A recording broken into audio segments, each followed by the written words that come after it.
71 गांव का शेख। जी हाँ, मैं कहना ये चाहता हूँ कि आसपास जहाँ मैं बैठा हूँ, यहाँ आसपास में जितने भी 70 से लेके 71-75 गांव हैं, वहाँ एक ही शेख है। शेख मुस्लिम के लिए इस्तेमाल किया जाता है। ये बस्तर के क्षेत्र में हूँ मैं, नानगुर में। हालांकि मैं जात या धर्म की बात नहीं कर रहा हूँ और इस जगह में जात या धर्म की बात होती भी नहीं है। आज मैं आपको एक ऐसे शख्स से मुलाकात करवाने वाला हूँ जो कि नाम के लिए मोहताज नहीं है। काफ़ी ज़्यादा इनका नाम है, सिर्फ छत्तीसगढ़ ही नहीं, इंडिया ही नहीं, पूरे विश्व में इनका नाम विख्यात है। नमस्कार दोस्तों, मैं कौशल गोस्वामी आप सभी का स्वागत करता हूं हमारे एक और नए वीडियो में। तो दोस्तों, आज के हमारे इस एपिसोड में हमारे साथ हैं शकील रिजवी सर। नमस्कार सर, आपका हमारे चैनल में स्वागत है। और मैं आपसे शुरू से लेकर आज तक का पूरा जीवनी जानना चाहता हूं। दरअसल में हमारे काफ़ी व्यूवर्स ने कमेंट हमको लगातार आ रहे हैं। पिछले 40 या 42 एपिसोड हमने बस्तर पर बनाया है। स्पेशली नानगुर के क्षेत्र में तो लगभग 30 से ऊपर का एपिसोड हम बना चुके हैं।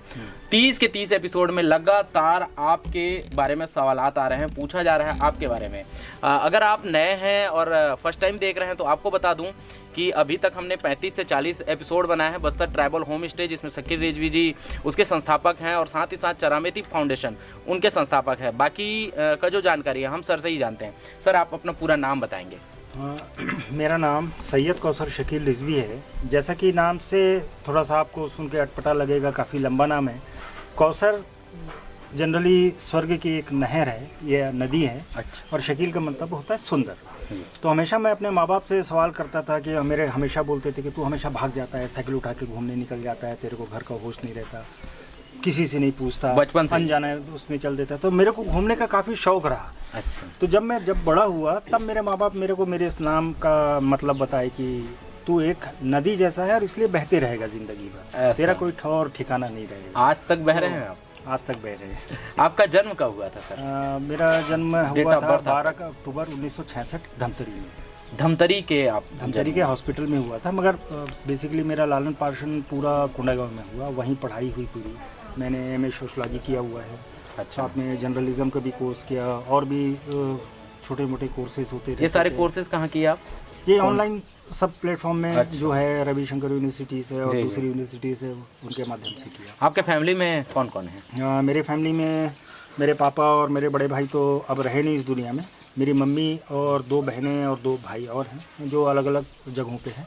और सब प्रॉपर आपका रहने वाले कहाँ के हो? प्रॉपर कुल आपका मतलब पुराना निकाला जाए? मेरा पुराना अगर हम लोग दादा परदादा शिजरा बोलते हैं या वंशावली बोलते हैं, तो हमारी वंशावली में ये था कि कानपुर के पास कोई रिजवी टोला है। रिजवी टोला? अच्छा। तो हमारे 14वीं पीढ़ी के जो दादा थे वो वहाँ के थे और उनके बारे में भी कुछ हम लोग को जो जानकारी हमने बाद में जुटाई ये था कि अकबर को ये हाथी के सप्लाई करते थे।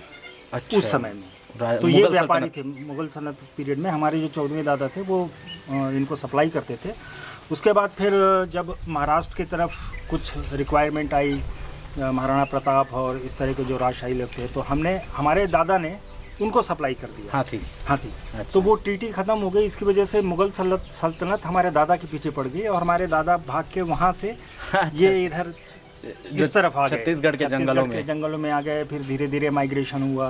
तो मेरे जो लास्ट दादा थे वो धमतरी के थे। अच्छा। और उनको करिया मुंशी बोला जाता था। वो अंग्रेज़ों के मुंशी थे। अंग्रेजों के मुंशी थे। अच्छा अच्छा। सर, आप बताएंगे, आप जो पढ़ाई का आप बता रहे हैं, तो पढ़ाई के दरमियान आप जो पहली कक्षा से लेकर के 12वीं कक्षा तक वो कोंडागांव में ही किए होंगे? जी। फिर उसके बाद ऑनलाइन एग्जाम्स वगैरह दिए। पढ़ाई के समय में आपका कुछ ऐसा किस्सा कहानी जो कुछ रोचक हो, हमारे दर्शक को आप बताना चाहें? ऐसी तो कहानियाँ बहुत सारी हैं, फिर कभी इस पे अपन लोग ज़रूर बात। चलिए ठीक है, वीडियो लंबा भी हो जाएगा, हम मेन मुद्दों पर बात कर लेते हैं। तो हमारे गिंदा भैया आ गए हैं और हमारे लिए चाय लेके आए हैं। ये है हमारा बस्तर ट्राइबल होम स्टे का खासियत। अगर यहाँ कोई भी क्लाइंट्स आते हैं, क्लाइंट्स शब्द का इस्तेमाल कर रहा हूँ, यहाँ के अतिथि होते हैं, क्लाइंट नहीं होते हैं, तो जो अतिथि आते हैं उनके लिए टाइम टू टाइम, मेरे ख्याल से 3:30 का वक्त है, 3:30-4 के वक्त में चाय परोसा जाता है। तो ये आपके ट्राइबल होम स्टे का खासियत है।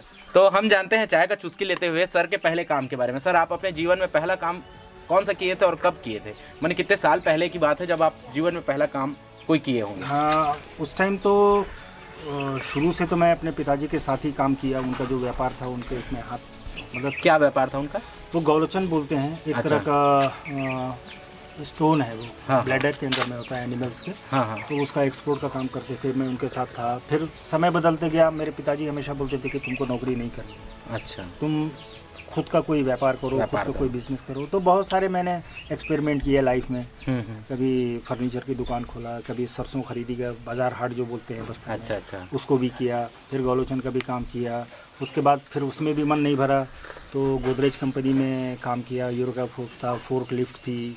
तो कुल जिंदगी मिलाकर भर के बस मस्त मौला वाला जिंदगी आपका रहा है। जिंदगी रही और नाम का असर हमेशा रहा, जी जी, साथ पीछा नहीं छोड़ा। इस क्षेत्र में आपका हम लोग साथियों एक और बात बता दूं, अभी हम लोग हैं नानगुर, जो कि जगदलपुर से तकरीबन 22 या 25 किलोमीटर की दूरी पर स्थित है। और नानगुर से महज 3 किलोमीटर या 4 किलोमीटर की दूरी पर है छोटा कवाली। हम छोटा कवाली में है सर, छोटा कवाली में रहते हैं। तो सर इस ओर कब आना हुआ आपका और क्या सोच करके आप इधर आए? दरअसल मैं एक प्रोजेक्ट में काम कर रहा था, डेनिडा करके थी। 2002 में इसको ज्वाइन किया। वो 7 साल का प्रोजेक्ट था और उस 7 साल में बस्तर संभाग के 12 ब्लॉक्स में मेरा काम था कि स्व सहायता समूह बनाना, उनको फंडिंग करवाना।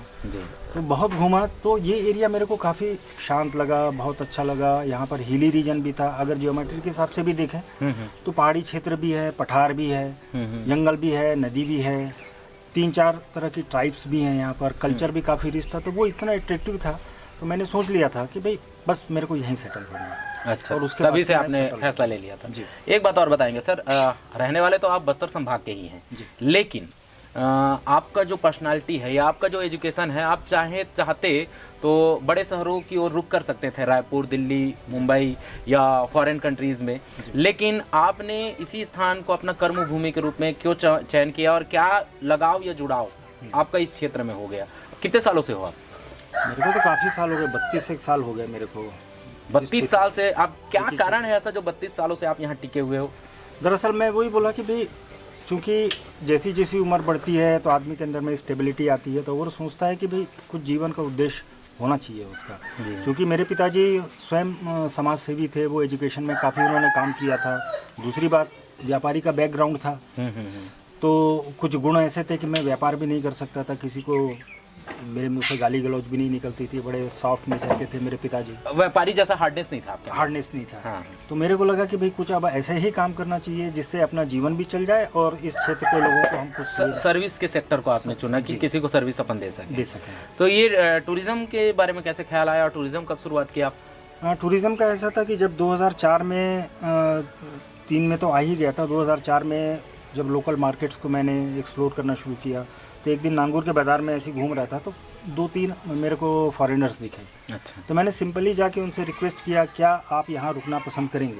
अच्छा, डायरेक्ट जाके आप पूछे उनसे? डायरेक्ट मैंने पूछा, क्योंकि अंग्रेज़ी पिताजी के माध्यम से मैं सीखा था और फ्लुएंटली बोल सकता था। तो मैंने हिम्मत करके बोली कि चलो पूछ के देखते हैं। अच्छा। लोग आते हैं, कहाँ से थे वो फॉरेनर? वो जर्मनी के थे। जर्मनी के थे। तो उनसे रिक्वेस्ट किया, उनसे पूछा तो वो बोले व्हाई नॉट। अच्छा, वो भी ऐसा ही जगह खोज रहे थे कि भाई कोई होस्ट करने वाला मिल जाए। और फौरन वो होटल में फ़ोन करके उन्होंने बोला कि आज चेकआउट करते हैं और वो सीधा मेरे होम। ये 2004 मतलब आज से तकरीबन 16-17 साल। बहुत उस समय मेरे ख्याल से ये एरिया और रेयर रहा होगा या फिर बहुत सुंदर था, बहुत अच्छी, लोगों का आवागमन भी यहाँ कम रहा होगा, कम रहता था। तो उस समय आप पहले उनसे मिले जी। फिर उसके बाद कैसे ख्याल आया कि हम टूरिज्म में काम करें? उसके बाद फिर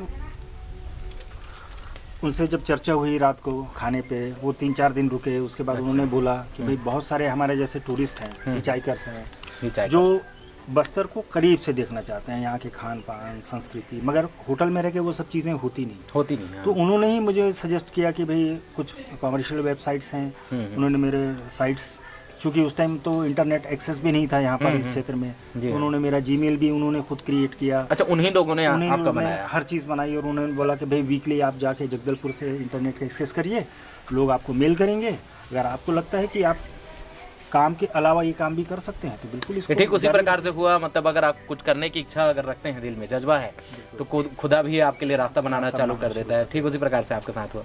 तो आप कब तक ये फ्री होस्टिंग का काम करते रहे? मैं एक चीज़ और बता दूं दर्शकों, आप लोगों को, सर का शुरू जो क्लाइंट थे, पहले क्लाइंट, वो फ्री में ही आप होस्ट कर रहे थे उनको, और उसके बाद लगातार सर फ्री होस्टिंग किए हैं इस जगह के डेवलपमेंट के लिए, टूरिज्म के डेवलपमेंट के लिए। तो सर बताएंगे कब तक आपने फ्री होस्टिंग किया है? 2004 में मैंने काउच सर्फिंग को देखा। काउच सर्फिंग एक बार बताएंगे हमारे जो काउच छत्तीसगढ़ के client हैं? सर्फिंग एक ऐसा वेबसाइट है जहाँ पर आप किसी भी क्षेत्र के लोगों से जाके मिल सकते हैं, रुक सकते हैं। नहीं, क्योंकि वो काउच फ्री सर्फिंग होता होस्टिंग क्या साइट है, वो फ्री होस्टिंग साइट है, साइट- मतलब आपको मुफ्त में लोगों को रुकाना है। जी मैं बताऊंगा अपने काउच क्षेत्र को सर्फिंग दरअसल में होता ये है कि अगर आपको कहीं भी पूरे विश्व में घूमना है तो कुछ काउच सर्फिंग के वेबसाइट है। काउच सर्फिंग का अर्थ ये होता है कि आपको वहाँ रहना खाना, वहाँ आपको कुछ काम करना होगा उनके लोकल जगह में रह के, और वो काम के बदले में आपको रहने खाने देंगे, या कई जगह फ्री में भी रहने खाने देते हैं। और हिच हाइकिंग का भी मैं तो बता देता हूँ, जो हम छत्तीसगढ़ में लिफ्ट बोलते हैं, ऐसा इशारा करके किसी के गाड़ी या किसी के ट्रांसपोर्टेशन से दूसरे जगह जाना, वो हिच हाइकिंग होता है। तो ये तमाम प्रकार के चीज़ों का सर को आज से तकरीबन 16 साल पहले काउच सर्फिंग हो गया है, हिच हाइकिंग, इसके बारे में अच्छा खासा नॉलेज था। तो सर मैं यही जानना चाहूँगा कि आप कब तक ये काउच सर्फिंग वाला काम को किए हैं? 2004 में जब देखा वेबसाइट, उसके बाद चूँकि बहुत सारे उसके नॉर्म्स थे। नॉर्म्स का मतलब ये होता है कि भाई आपके यहाँ हाइजीन Maintain- पार्ट को देखना है, हाँ। कि भाई और भी जो दूसरे तरह के थ्रेट हैं, चूँकि फॉरेनर्स आते हैं तो उनको बहुत सारी सुरक्षा मानदंडों का पालन करना पड़ता है। जी हाँ। क्योंकि बस्तर शुरू से ऐसा रहा है कि नक्सल प्रभावित रहा है, तो बहुत सारी शुरू में दिक्कतें गई कि पुलिस विभाग भी ये नहीं चाहता था कि लोग फॉरेनर क्लाइंट्स आए या फिर बाहरी लोग आए। रुके। तो उस टाइम वैसी स्थितियां थी, मगर धीरे धीरे स्थिति में सुधार हुआ और 2007 तक मैं फ्री होस्टिंग करते रहा। उसके बाद फिर इजराइल का 2004 से 7 तक। जी, तो उसके बाद फिर इजराइल का, हाँ शायद 12 तक है, शायद 12 तक की। हाँ 2004 से 2012 तक।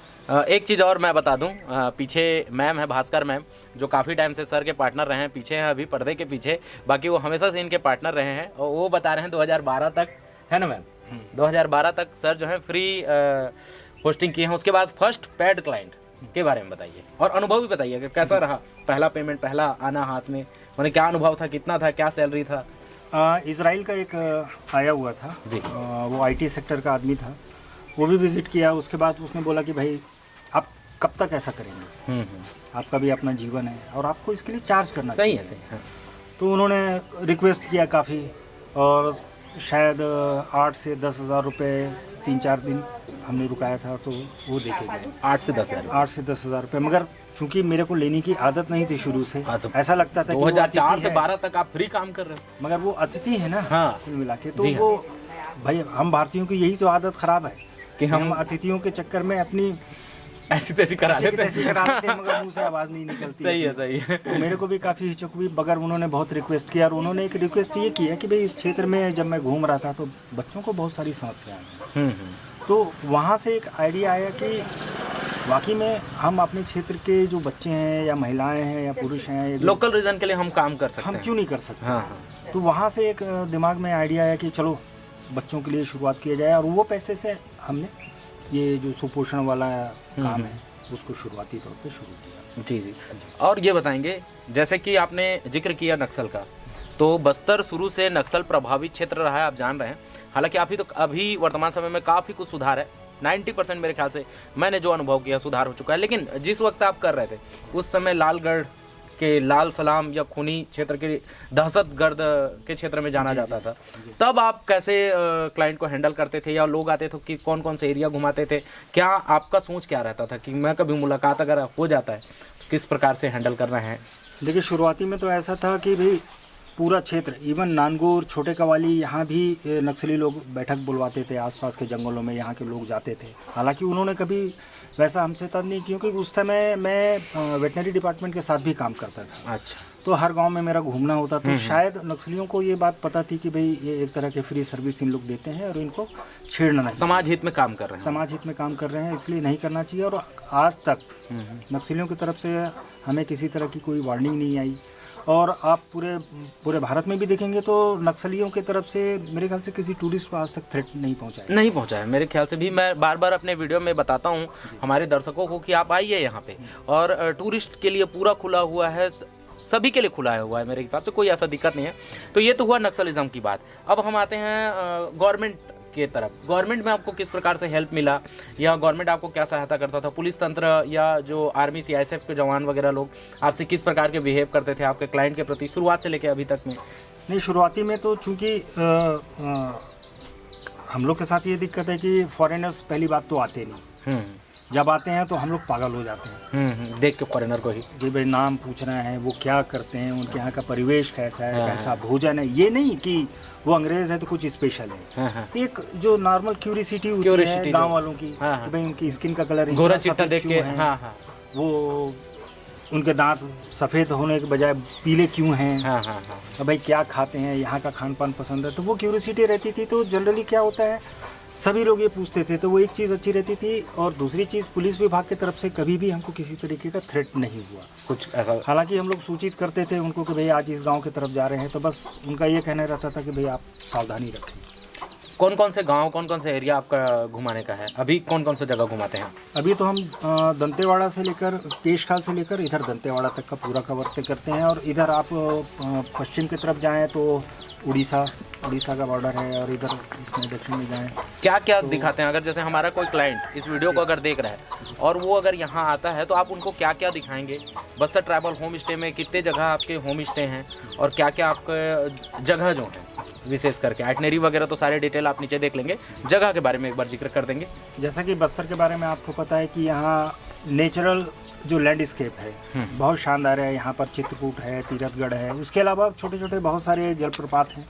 और आप केव्स की बात करेंगे तो कैलाश केव है, कुटुम्ब केव है, इसके अलावा कुछ हिडन केव्स हम लोग जो कवर किए हैं जिसको हम ज़्यादा टूरिस्ट को नहीं दिखाते, वो भी है। वो एक्सप्लोरर टाइप से जो टूरिस्ट आते हैं, हाँ, रिसर्चर जी रिसर्चर हैं वो है। दूसरी बात, यहाँ पर माइनिंग का भी बहुत ज़्यादा है। यहाँ कोरंडम है, बहुत सारे तरह के माइंस हैं, अबरक का है, टिन की माइंस हैं, आयरन ओर्स हैं, तो ये भी देखने लायक होती है, लोग इच्छा प्रदर्शित करते हैं। इसके अलावा अपन कल्चर वाले पार्ट पे जाएं तो यहाँ पर धुरवा, भतरा, गोंड, मुचिया, इस तरह की बहुत सारी कम्युनिटी है। क्राफ्ट सेक्टर में जाएंगे तो बेल मेटल क्राफ्ट है, यहाँ पर बैम्बू क्राफ्ट है, और टेराकोटा है, इस तरह के बहुत सारे क्राफ्ट हैं। अब फिर फेस्टिवल की बात करते हैं तो हर 2 महीने के आड़ में आपको एक ना एक फेस्टिवल मिल ही जाता है, चाहे हरेली हो, हमूस हो, इस तरह के जतरा हो। लोकल बाजार हैं, आपको हर रोज़ 2-3 मार्केट अलग अलग जगहों पे दिखाई पड़ी जाते हैं। तो ये जो हमारे मेहमान हैं, ये उनकी इच्छा के ऊपर है कि वो किस तरह चीज़ों को देखना चाहते हैं, हम उसके हिसाब से उनको वो सुविधा उपलब्ध कराएंगे। एक बार हमारे दर्शकों को ये भी बताएंगे सर आप कि जो बस्तर है, मैं बस्तर को 3 कैटेगरी में डिवाइड कर रहा हूँ, आप भी समझेंगे मैं 3 कौन कौन से कैटेगरी में डिवाइड कर रहा हूँ। एक पहला जो नक्सलिज्म के लिए जाना जाता है, लोगों के मन में नक्सलिज्म को लेकर के बहुत ज़्यादा अभी भी भय है, इसके बारे में थोड़ा जिक्र करेंगे। देन उसके बाद जो बस्तर के प्रमुख जो मेन स्ट्रीम में रहने वाले पर्यटन स्थल है, जैसे कि तीरथगढ़, चित्रकूट, कुटुम्बसर गुफा और भी जो कैलाश गुफा, ये एक जगह हो गया। और इसके अलावा जो आप कर रहे हैं, जो बस्तर ट्रैवल होम स्टे के द्वारा आपके द्वारा कराया जाता है, जिसमें आप जो रिचुअल्स हैं, परंपराएं हैं, रीति रिवाज हैं, जो उनका त्योहार है या फिर रहन सहन है या फिर जंगल है, हिडन केव्स वगैरह है, ये तीनों को मैं अलग अलग डिवाइड कर रहा हूँ। तीनों के बारे में हमारे क्लाइंट्स को बताएंगे, हमारे व्यूअर को बताएंगे कि इन तीनों में से बेस्ट पार्ट कौन सा है, क्या देखना चाहिए या क्या चीज़ आपका ओपिनियन है। सबसे पहले तो नक्सलिज्म के बारे में आप लोग को एकदम क्लियर कट कर दूं कि नक्सलिज्म का पर्यटकों से कोई लेना देना नहीं है। इवन वो लड़ाइयों में हम जाना भी नहीं चाहते कि वो क्यों हो रहा है, क्या है उसके पीछे मकसद है। हमारा काम है बस पर्यटकों को वो अच्छी सुविधा देना। दूसरी चीज़, जनरली टूरिज़्म बोर्ड है या जितने भी प्राइवेट टूरिज़्म एजेंसीज हैं, उनका मुख्य फोकस होता है चित्रकूट, तीरथगढ़, कुटुम्बसर, कैलाश गुफा। ज्यादा हुआ तो क्राफ्ट में बेल मेटल, शबरी एम्पोरियम, वो तो जगदलपुर सिटी में दिखाते हैं ना, तो वो बस्तर को बहुत सीमित कर देते हैं। जी हाँ, जबकि यहाँ पर अपार संभावना है। जी, मैं यही जानना चाहता था। तो उसमें क्या होता है कि जब तक आप किसी होम स्टे में आप यूज़ नहीं करेंगे, वहाँ के लोकल फूड को नहीं जानेंगे कि भाई जनरली अभी हम अपने नॉर्मल जीवन में देखते हैं कि भाई अभी हमको 12 मासी पालक भी मिल जाती है, गोभी भी मिल जाती है, कुंदरू भी मिल जाता है, सब मिल जाता है। मगर ग्रामीण अंचल में ये सब चीज़ें देखने को नहीं मिलता है, मौसम पर डिपेंड है। हाँ, क्योंकि ग्रामीण सीजन वाइज चीज़ों को खाता है। जी हाँ। और उससे उनकी सोच में, उनकी संस्कृति में, उनके त्योहारों में, इसी वजह से वो इतने सारे वास्ट आपको चीज़ें देखने को मिलती है। जी हाँ। शहरी क्षेत्र में कोई त्यौहार नहीं है, कोई कुछ नहीं है। आपको 12 मासी जो करना है कर लीजिए, मंदिर जाना है, मस्जिद जाना है, कोई रोक टोक नहीं है। मगर यहाँ पर हर चीज़ के पीछे एक प्रथा है। जी हाँ, जी हाँ। वो चीज़ देखने का लायक होती है। तो बस्तर ट्रैवल होम महुआ भी अभी है रहा है, तो इसके लिए भी एक रिचुअल करते हैं। जब वो महुआ सूख जाएगा, शराब बनाना है तो उसके लिए भी एक उनको पूजा करना है। हाँ। जब वो पीते हैं तो भी धरती माता के ऊपर वो सेक्रीफाइस करते हैं उसको, वो करते हैं। जी। तो हर चीज़ के पीछे एक इतनी शानदार चीज़ें देखने को मिलती है जो अपन यहाँ पर नॉर्मल बातचीत पे नहीं बता सकते। वो तो अनुभव करने की चीज़, अनुभव करने। तो आपने अभी जिक्र किया पीने का, तो मैं सीधा पीने में ही आता हूँ। यहाँ मैं देखा और हमारे व्यूअर भी काफ़ी समय से देखते आ रहे हैं कि हम लोग सल्फी हो गया, ताड़ी हो गया या छींद का रस हो गया, फिलहाल महुआ का रस तो मैं ट्राई नहीं किया हूँ, बट ये जो लोकल वाइन है, पेय पदार्थ है, ये इसके बारे में थोड़ा जिक्र करेंगे, बताएंगे कि क्या है, कैसा है। देखिए, इसमें भी बहुत सारी चीज़ें छुपी हुई हैं जो लोग नहीं बताते। लोगों के मन में ये रहता है कि बस्तर के लोग 24 घंटा शराब पी के धूत पड़े रहते होंगे, शरीर बदबू मारते रहता होगा, जबकि वैसा नहीं है। आप अगर परिवेश की स्थिति में, परिवेश को अगर समझ लेंगे तो आपको सही लगेगा कि वाकई में ये लोग क्यों पीते हैं उस चीज़ कि भाई जैसा अभी ठंड का टाइम है, ठंड के टाइम में अगर आप सल्फी पी लेते हैं तो आपका कफ जमना शुरू हो जाता है। अच्छा। तो दो तरीका है, या तो आप सुबह की सल्फी पीजिए और एक शाम की सल्फी पीजिए, दोपहर की। सुबह की जब सल्फी पीते हैं तो वो फर्मेंटेड नहीं होती, तो एक तरह का मेडिसिन का आपके लिए काम करती है कि भाई आपके अंदर में जो कफ है जमा हुआ है, धूल मिट्टी है, आपको सर्दी हो जाएगी। उसके बाद वो सर्दी से आपके कफ और जितनी भी गंदगी, शारीरिक गंदगी, वो निकल जाएगी। शाम का पियेंगे तो ये रहता है कि भाई दिन भर आप काम करके आते हैं, धूप में काम करते हैं, पानी बारिश में काम कर रहे हैं, बहुत शरीर में थकान, अकड़न जकड़न तरह की चीज़ें रहती हैं, तो आप 2 गिलास आप सल्फी पी लीजिए। ठीक। तो वो हल्का सा आपको डिजीनेस फील होगा और आप आसानी से सो जाएंगे बिना टेबलेट लिए। लांदा के पीछे क्या? लांदा के पीछे क्या है? लांदा तो वो नशा के लिए बोला जाता है, मगर वो जनरली नशा भी नहीं होता, क्योंकि क्या होता है, वो यहाँ पर आपको ये समझना पड़ेगा कि वो खाना कितने टाइम खाते हैं। हाँ। तो इनका खाना एक बार 10 बजे होता है और एक बार 5 या 6 के बीच होता है। अच्छा, 2 टाइम। सुबह 10 बजे। तो ब्रेकफास्ट वाला कोई चकल्लसी नहीं है। तो क्या होता है कि भाई वो नाश्ता करें कैसे? बिना नाश्ता करे जाएंगे तो वो थक जाएंगे। तो ये जो लांदा है या इस तरह का पसिया है या पेय जो आप बोलते हैं, वो सुबह से ही उसको पी लेते हैं, तो वही पेय पदार्थ का भी काम कर रहा है, नशा का भी काम कर रहा है, आपकी भूख मिटा भोजन का भी काम कर रहा है और आपको एनर्जी भी दे रहा है। अच्छा, मल्टीपर्पज यूज है। तो आप इसे आप नशे के लिए समझ लीजिए या भोजन के लिए समझ लीजिए, ये आपकी इच्छा करने पर। ऐसा। चलिए ठीक है, ये तो हो गया हमारे बस्तर ट्राइबल होम स्टे के बारे में। अब हम कुछ जानते हैं सर का एक संस्था है चरामेती फाउंडेशन। चरामेती फाउंडेशन को जानने से पहले मैं आपको बता दूं कि पूरे छत्तीसगढ़ में कुपोषण का जो दर है, बस्तर संभाग में कुछ स्तर ज़्यादा है, बड़ा है, तो बस्तर में कुपोषण का दर कुछ ज़्यादा है। तो क्या कारण है इधर कुपोषण होने का? और सर ने जो चरामेती फाउंडेशन खोला और काफ़ी अच्छे ढंग से अभी काम कर रहे हैं, बताएंगे सर। दरअसल में जब हम लोग अलग अलग गांव में टूरिस्ट को लेके जाते थे तो अक्सर देखने में आता था कि बच्चों का पेट काफ़ी बड़ा हुआ है, निकला हुआ है जी। तो हमको तो ये मेडिकल लाइन के हम थे नहीं, हमको समझ नहीं थी, तो किसी डॉक्टर से कंसल्ट किया, उन्होंने बताया कि ये कुपोषण की वजह से उनके लीवर में प्रॉब्लम है। अच्छा। अब ये बात हो रही है कि भाई पहले जो बस्तर के लोग थे बड़े हिस्ट पुष्ट होते थे, उनको किसी तरह की समस्या नहीं थी। अचानक से 40 साल पहले की अगर बात करें तो बस्तर में शायद कुपोषण था ही नहीं, 1% भी नहीं रहा, 1% भी नहीं रहा। क्योंकि क्या होता था, वो जो कमाते थे या जो उपजाते थे आदिवासी ट्राइब्स तो मजबूत खुद करते थे, वो खुद करते थे जी हाँ। मगर जैसे ही हमने उनको मार्केट में इंट्रोड्यूस किया, उनकी अच्छी चीजें हमने लेनी शुरू करी और अपनी कचरा चीज हमने आदिवासियों को देना शुरू कर दी, तो उनका जो लाइफ स्टाइल था वो टोटल हमने डिस्ट्रॉय कर दिया, जिसकी वजह से आज कुपोषण है उनके अंदर में। कि भाई मिलेट्स जो लगाते थे वो अब एक्सपोर्ट होना शुरू हो गया। यहाँ के जो पुराने अच्छे धान थे, जो बारीक धान होते हैं, उसमें बागटी चूड़ी, तरह तरह की वैरायटीज हैं।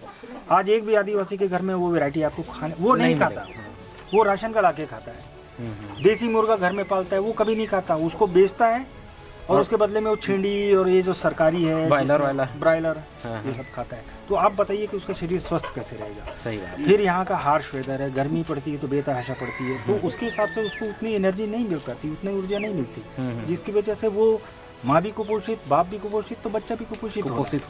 तो इसी को ध्यान रखते हुए हमने ये कैंपेन शुरू करी थी।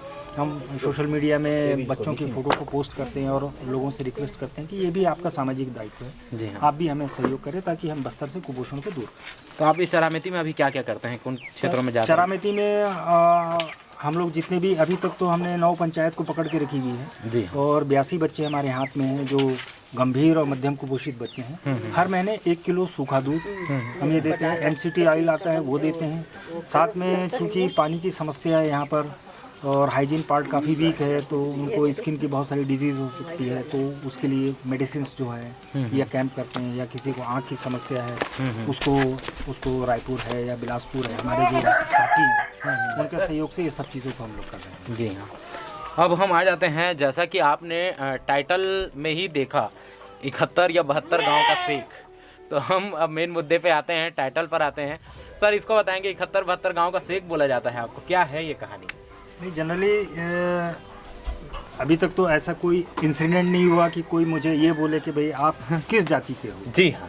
बस्तर की यही विशेषता है कि आप कहीं भी चल दे आपको वो जाति से नहीं पूछेगा, जाति धर्म यहाँ लेना देना नहीं है, कोई लेना देना नहीं। ये तो बनी बनाई कहानियां हैं, लोग अपने स्वार्थ सिद्धि के लिए इस तरह की चीज़ें करते हैं। और दूसरी बात मेरा अपना मानना ये है कि धर्म आपके खुद के लिए होता है। जी हाँ। वो सार्वजनिक प्रदर्शन की चीज़ नहीं है। जी हाँ। भाई धर्म से आप सीखते हैं, अच्छे कर्म अच्छे गुण अपनाते हैं और उसको फिर आप रिप्लिकेट करते हैं अपने समाज के अंदर। जी हाँ। तो अगर ये कोई बोलता है तो नहीं, फिर भी एक बार बताएंगे 71 गांव का सेक मतलब शब्द से ये अर्थ नहीं कर रहा है कि 70-71 गांव में कोई मुस्लिम या सेक नहीं है। वो बात भी आपकी सही है कि इस क्षेत्र में मैं अकेला एक ऐसा मुस्लिम हूँ, अपवाद हूँ। अच्छा। जो छोटे से गांव में रह के अपना जीवन यापन कर रहा है और अपने भाई बहनों को लेकर साथ में चल रहा है। जी जी, काफ़ी अच्छा काम कर रहे हैं सर, और धन्यवाद जो आपने इतना कुछ हमें बताया। एक लास्ट क्वेश्चन रहेगा मेरा, आपका फ्यूचर प्लानिंग क्या है, आगे क्या करना चाहते हैं, बस्तर के लिए क्या करना चाहते हैं, अपने लिए क्या करना चाहते हैं, आगे क्या सोचते हैं आप? देखिए अभी तो 54 साल का हो रहा हूँ।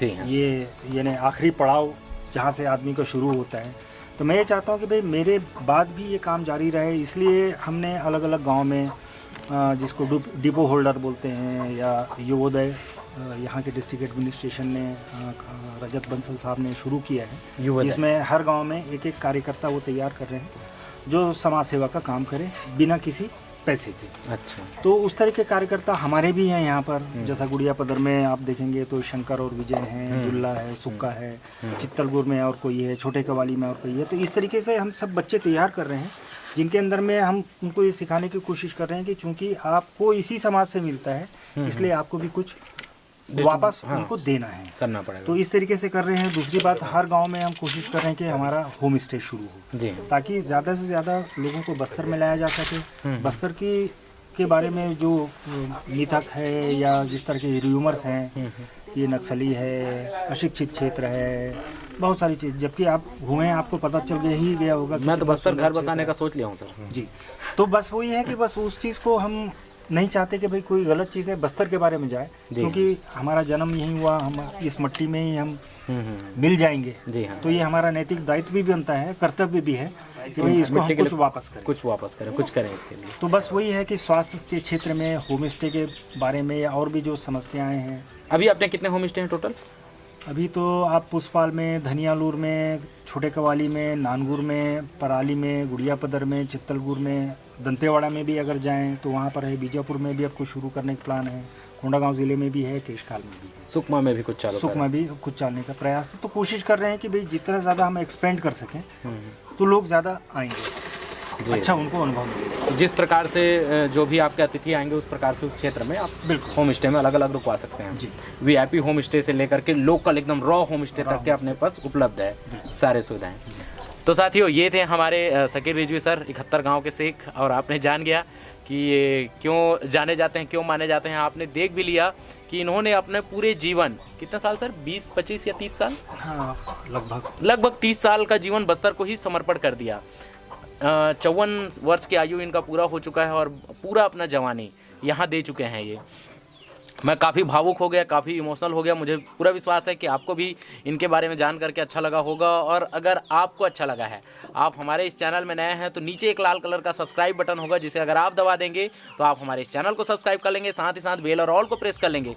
तो इसी प्रकार के और भी खूबसूरत वीडियो हम लेकर के आएंगे, उसका नोटिफिकेशन के माध्यम से आपके मोबाइल में सूचना मिलते रहेगी। चलिए